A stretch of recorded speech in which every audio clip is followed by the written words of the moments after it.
Y fue dirigida palabra de Jehová a mí diciendo: Hijo de hombre, 2 mujeres fueron hijas de una misma madre, y se prostituyeron en Egipto desde sus juventudes. Allí fueron apretados sus pechos y allí acariciaron sus senos virginales. Y sus nombres fueron Oholá la mayor y Oholibá su hermana. Y fueron ambas para mí y dieron a luz hijos e hijas, y sus nombres fueron Samaría Oholá y Jerusalén Oholibá. Y se prostituyó Oholá bajo mi autoridad, y deseó a sus amantes, a Asiria y a los demás, vestidos de azul, gobernadores y comandantes, y jóvenes apuestos todos ellos, jinetes y montadores de caballo. Y se entregó en sus prostituciones a ellos, y a todos los que deseó, con sus ídolos se contaminó. Y sus prostituciones, aquellas que tuvo en Egipto, no abandonó cuando ya estuvo en nueva tierra, sino que durmió nuevamente en las prostituciones de su juventud, y acariciaron nuevamente sus senos virginales, y derramaron su lujuria sobre ella. Por tanto la entregué en manos de sus amantes, en manos de los hijos de Asiria, a los que deseó.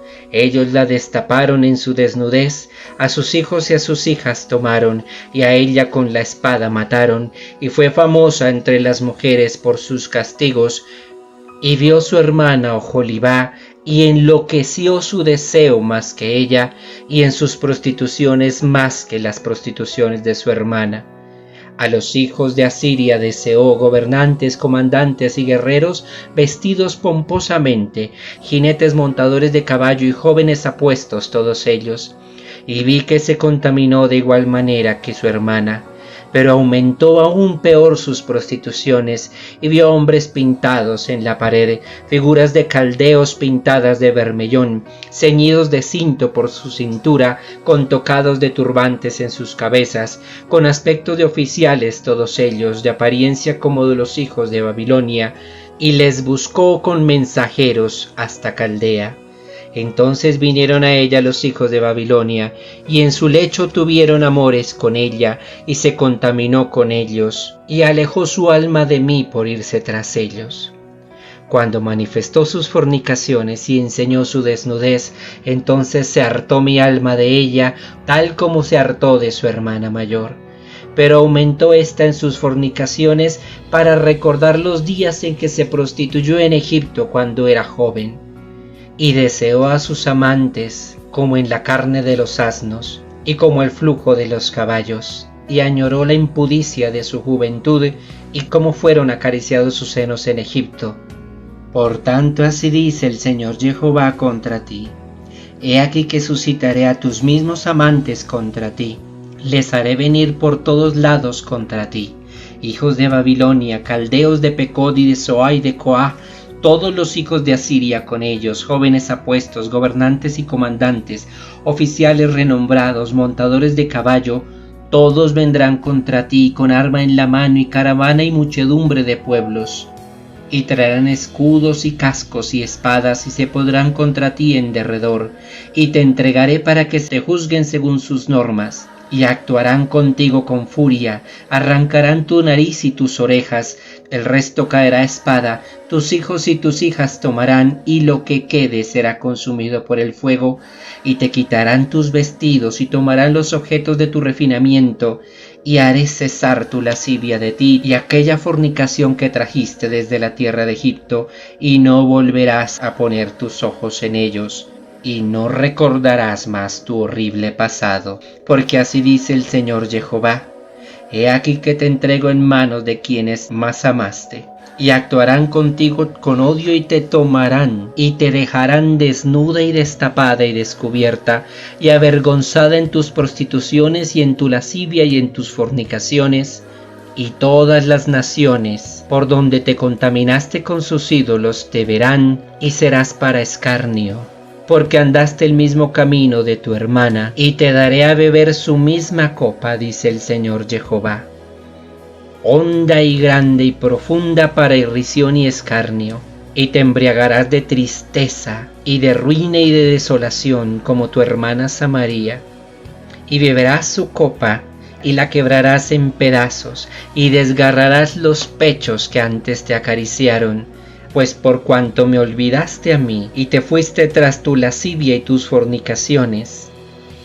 Y me dijo el Señor Jehová: Hijo de hombre, ¿juzgarás a Ojolá y a Oholibá? Denuncia sus abominaciones, porque han adulterado y han manchado con sangre sus manos, y con ídolos se han prostituido. Y los hijos e hijas que me dieron a luz a mí, los hicieron pasar por fuego y por comida a sus ídolos. Y el mismo día que hicieron esto, pisaron mi santuario, profanándolo así.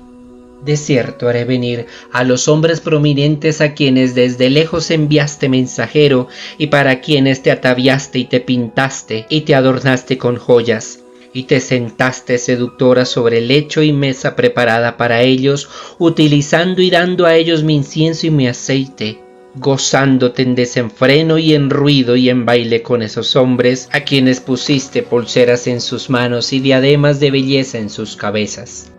Y por cuanto peor fuiste que las prostitutas, ellas se avergonzarán de tu lascivia, Oholibá, como se avergonzaron de Ojolá. Pero los justos te sentenciarán y te juzgarán como adúltera y como derramadora de sangre. Vendrá contra ti multitud y te apedrearán y te descuartizarán con la espada.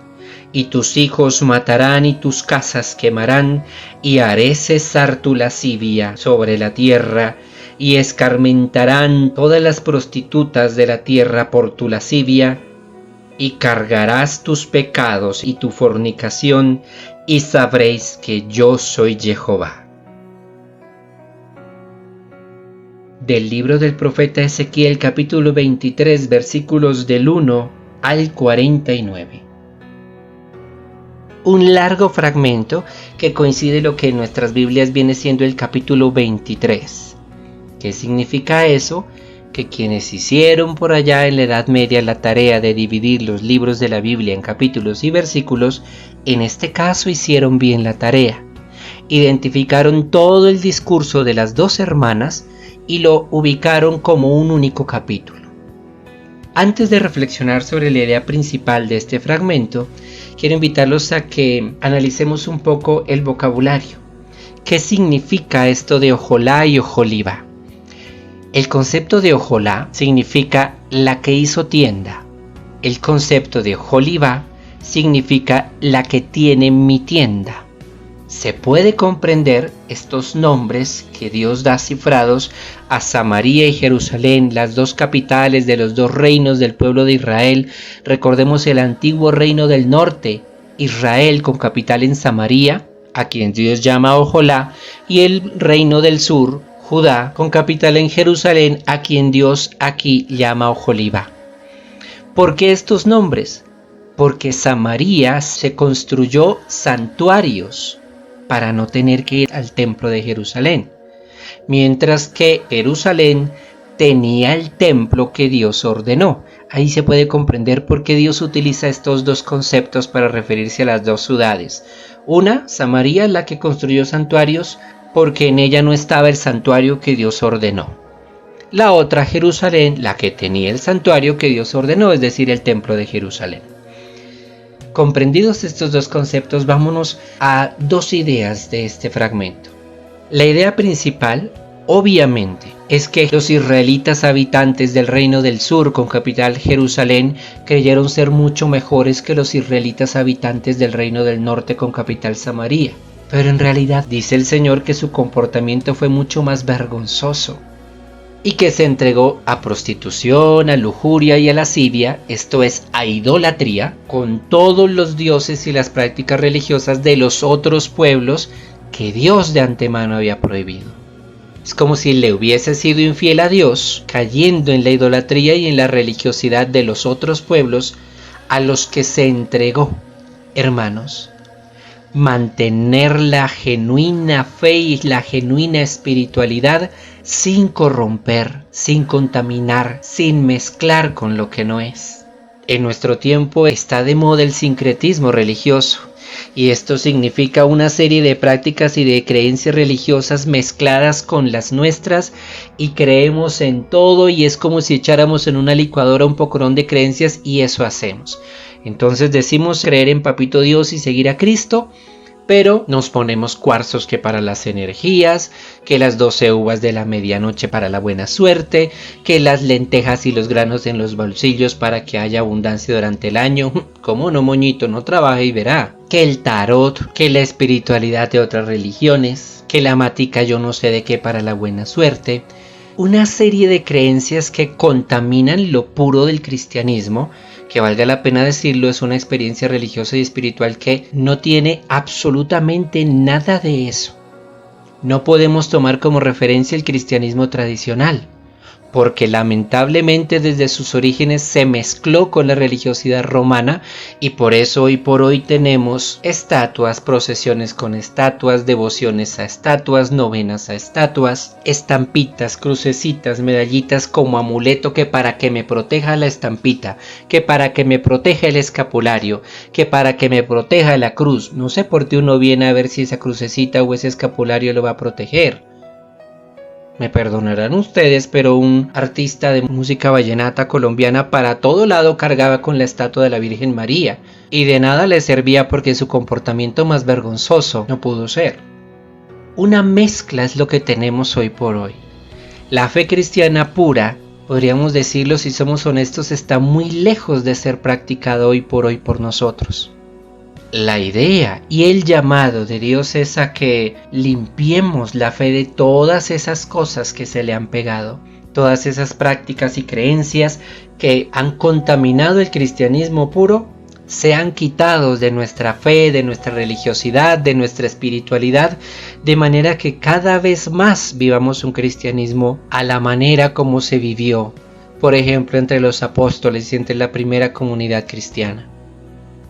Segunda idea, y es un detalle con el que acusa a Dios, en este caso a Jerusalén. El mismo día que Jerusalén iba y se contaminaba y hacía lo que no debía hacer, ese mismo día iba y se presentaba al santuario muy juiciosita a cumplir las costumbres religiosas del templo de Jerusalén. Y le dice Dios, y con esto profanaste mi templo. Porque ni siquiera se arrepintió, ni siquiera se purificó, ni siquiera se convirtió, sino que así y todo allá fue a dar. Hermanos, cuando nos presentamos ante Dios en la oración o en el culto, recuerden que cuando menciono culto me refiero tanto al servicio del cristianismo reformado como a la Eucaristía, por ejemplo, del cristianismo tradicional romano, o a la Sagrada Liturgia, que es como llaman el culto en el cristianismo tradicional de Oriente. Cuando vamos a ese culto, cuando estamos en la presencia de Dios, cuando oramos, ¿estamos limpios? ¿Estamos arrepentidos? ¿Estamos convertidos? ¿O así tal cual como si nada estamos? Sobre estos dos aspectos, ¿qué tan pura o impura es nuestra fe, nuestra espiritualidad, nuestras creencias y nuestras prácticas religiosas? ¿Y qué tan limpios, puros o impuros nos presentamos ante Dios? Dejemos que el Espíritu Santo ilumine nuestra conciencia, de manera que iluminados por Él, hagamos lo que Dios nos insta a hacer. Que el gloriosísimo nombre de Cristo sea pronunciado por sobre todos nosotros. Amén.